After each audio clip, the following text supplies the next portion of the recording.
Nos encontramos en el Centro de Información Hablemos Press con su director Roberto de Jesús.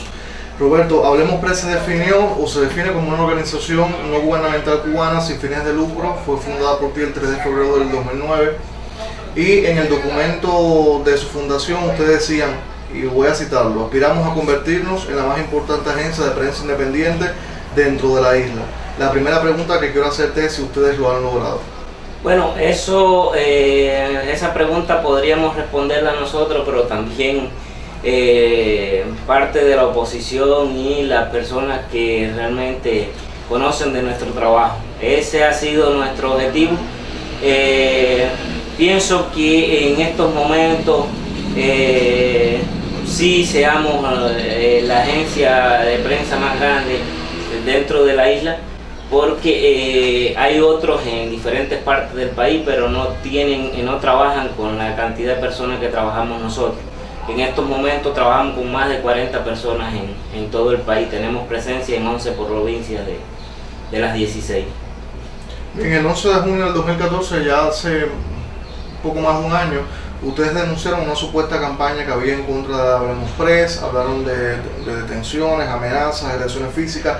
¿Qué pasó en ese 2014 y cómo se ha comportado en el 2015? Bueno, sí, realmente se vio que era una campaña de la seguridad del Estado, porque empezaron a llegar fotografías, empezaron a llegar cartas a diferentes opositores.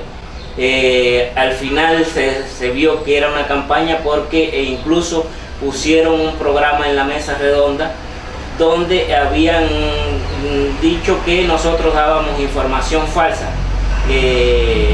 Así que todo lo anterior, todo lo que había sucedido, las agresiones contra mí, las amenazas por teléfono, que no solamente fueron contra mí, se vio que fueron contra varios líderes de la oposición, que fue un modus operandi de la policía, de la seguridad del Estado. Se vio evidencias de que realmente eran así, porque las amenazas por teléfono venían de un número de teléfono que era de Luisito, oficial de la seguridad del Estado, que reprimía a los periodistas. Pero esas amenazas no solamente fueron contra mí, fueron contra José Antonio Fornari, contra Odelín, Carlos Ríos, Andrés Pérez Suárez, Berta Soler, y venían desde el mismo número de teléfono. O sea que eso para mí demostró que realmente era una campaña no solamente contra mí, sino contra varios líderes de la oposición. Ustedes pidieron un derecho de réplica de la mesa redonda. Exacto, pedimos un derecho de réplica y hasta ahora no han respondido. A cada rato les recordamos a la mesa redonda que hemos pedido ese derecho de réplica.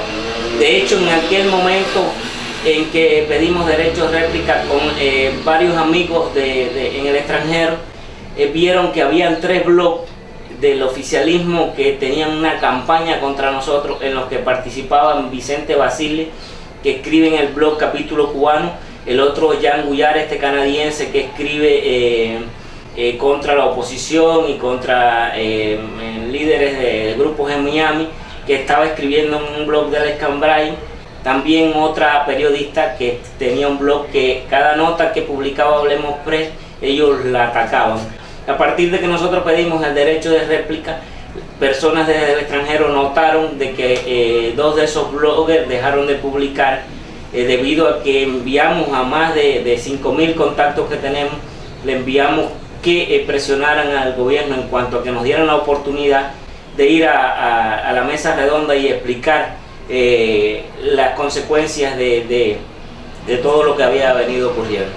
Yo comprendo que hayas pedido el derecho a réplica, pero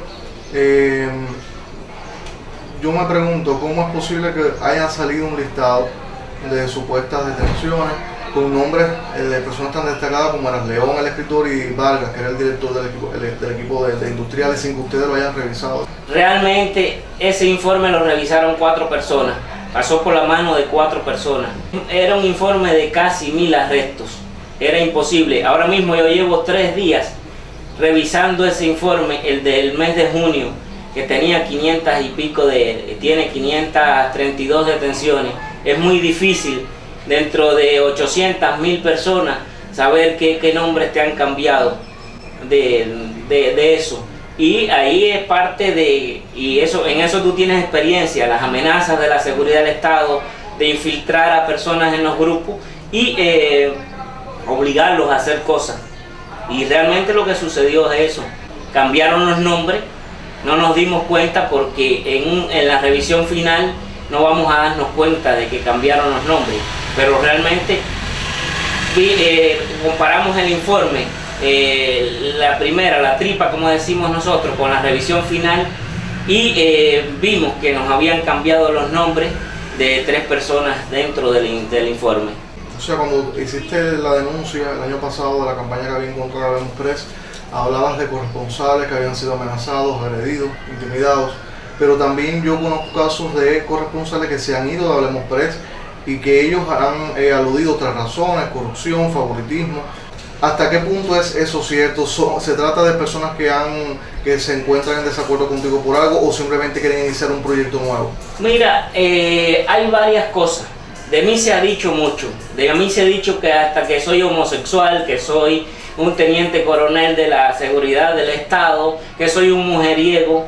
La gente se ha ido de acá por diversas razones, como se van de diferentes medios, se van a hacer otros proyectos. Acá han venido gente que se han sentado conmigo, que han trabajado conmigo y me han dicho, oye, mira, voy a hacer mi proyecto, me voy a hacer mi proyecto. Otros se han ido sin decirnos los motivos ni las causas. De corrupción, te puedo mostrar acá mi casa y cómo vivo. No se puede hablar de corrupción y los menos que deberían de hablar de corrupción serían mis compañeros, porque realmente nosotros no recibimos dinero de ningún gobierno. ¿Y de qué corrupción? El que viene acá a trabajar con Hablemos Press viene de manera voluntaria. Aquí no se le ofrece un salario a nadie, porque de hecho nosotros no tenemos fondos de ningún gobierno para trabajar. Nosotros trabajamos de manera voluntaria y eso yo siempre se lo aclaro a la gente. Muchas personas en el extranjero que conocen de nuestro trabajo y nos hacen alguna donación y eso es repartido entre las personas que trabajan con nosotros, la más cercana, porque como trabajan tanta gente, no podemos compartir 20 pesos entre 40 gente. Esa es la realidad. Y si realmente ha habido problemas de corrupción, ¿por qué no me han acusado? ¿Por qué yo sigo trabajando con organismos internacionales que si acaso hubiesen problemas de corrupción, ellos serían quienes me podrían acusar a mí de corrupción? Pero ya te digo, ¿de qué corrupción vamos a hablar si nosotros no recibimos dinero de ningún gobierno? Ahora quisiera que me hablaras de tu familia. Yo sé que han estado ligados a ti desde el 2009. Bueno, no tanto como del 2009, mucho anterior. Mi familia ha sido una familia muy en contra del gobierno. Nosotros nacimos en la Sierra Maestra, en Cinco Palmas, donde se reencontraron Fidel y Raúl, y mi familia ayudó a Fidel y a Raúl a reencontrarse. Pero desde que yo tuve uso de razón, mi familia siempre se opuso al sistema. De hecho, tengo 2 hermanos mayores que fueron sancionados a 30 años por atentado y sabotaje, en aquel momento, porque quemaban campos de caña y eso.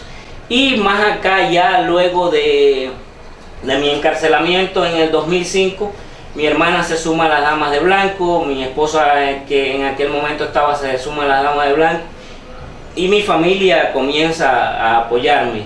De hecho, hoy tengo varios miembros de mi familia que trabajan de alguna manera conmigo, como es mi hermano Arián, un sobrino que se llama Luis Ángel, y mi familia me apoya realmente en todo lo que hago. ¿Tú sabes la polémica que ha suscitado esto de las relaciones entre el restablecimiento de las relaciones diplomáticas entre Cuba y Estados Unidos, la exclusión de Cuba de la lista de países que patrocinan el terrorismo? ¿Qué opinión te merecen esas cosas? Mira, mi opinión es la misma de la mayoría del pueblo cubano. Realmente nosotros salimos a la calle a hacer entrevistas y nos encontramos con mucha gente que dicen que esto no va a cambiar. Y esa es la realidad. Acabamos de publicar un informe ayer con 532 arrestos por motivos políticos. De ellos 181 fueron agredidos cuando eran arrestados.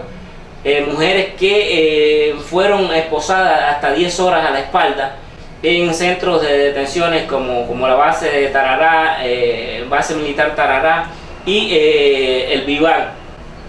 y se están cometiendo graves violaciones a los derechos humanos y se van a seguir cometiendo. Realmente han habido pequeños cambios, como la posibilidad de que hoy los cubanos tengamos internet, o sea, una cuenta de correo en los celulares, que ya se puedan vender las casas y los autos con restricciones. Eso no ha beneficiado en la gran mayoría a los cubanos.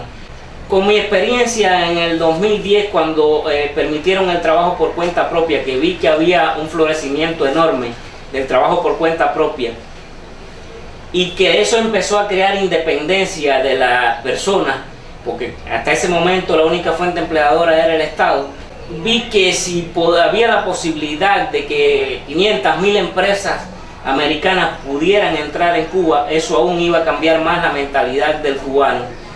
Pero desde que iniciaron las conversaciones el 17 de diciembre a la fecha, realmente he visto muy pocos cambios. Ha aumentado la represión y creo que va a continuar. El régimen está pidiendo mucho al gobierno de Estados Unidos a cambio de nada. El gobierno de Estados Unidos ha dado muchos pasos a cambio de nada. El régimen solamente ha liberado un poco de unos 30 y pico presos políticos, todavía continúan en la cárcel más de 50 y continúa violando los derechos humanos. En cuanto a que lo hayan quitado de la lista de países que apoyan el terrorismo, yo realmente no estoy de acuerdo con eso, porque ellos continúan apoyando dictaduras, o sea, ellos son una dictadura y continúan apoyando a personas en el mundo para que estabilicen su dictadura, como en Venezuela. Han mandado miles de cubanos a Venezuela a reprimir a los venezolanos. Continúan apoyando a grupos de diferentes países como la FARC en Colombia, que continúan cometiendo actos de terroristas. O sea que fue una mala idea de Obama haber quitado a Cuba de la lista de países que apoyan el terrorismo. Y en cuanto al levantamiento de otras sanciones sobre el bloqueo, a mí me pareció bien que lo hicieran, siempre pensando en esto de que vinieran muchas empresas americanas. Esas empresas americanas iban a necesitar internet y por ahí el cubano es muy ingenioso. Realmente mucha gente iba a conocer de lo que sucede en Cuba y lo que sucede en el mundo. ¿Cómo tú ves a tu agencia Hablemos Press de aquí a 5 años? Bueno, recientemente en un grupo de acá de Hablemos Press hicimos un ejercicio de cómo nos imaginábamos Hablemos Press durante 5 años. Es muy difícil, a pesar de esos sueños que tenemos, de tener un edificio de 3 plantas con una sala de redacción, una de edición, con varios corresponsales en la calle trabajando. Eso va a ser bastante difícil porque, ya te digo, hay mucha represión, aunque en este año la represión contra nosotros ha sido menor, y creo que eso ha sido debido a mi presencia en varios foros internacionales. Ya he estado en 19 países hasta la fecha, invitado por varios gobiernos, donde han estado ministros, premios Nobel, activistas del mundo, y creo que debido a esas denuncias ellos han aflojado la represión contra Hablemos Press, pero eso no quita que dejen de hacerlo. Roberto, realiza un trabajo muy importante en la agencia, te deseo muchísima suerte, agradecerte por haberme concedido la entrevista esta, que hacía rato estaba detrás de ti para realizarla, porque sabemos el trabajo que hace Hablemos Press, no solamente acá en la capital, en La Habana, sino en todo el país. Tienen corresponsales en Santiago de Cuba también, en el centro del país, y mucha gente reporta hacia acá. Así que muchas gracias. No, gracias. Suerte.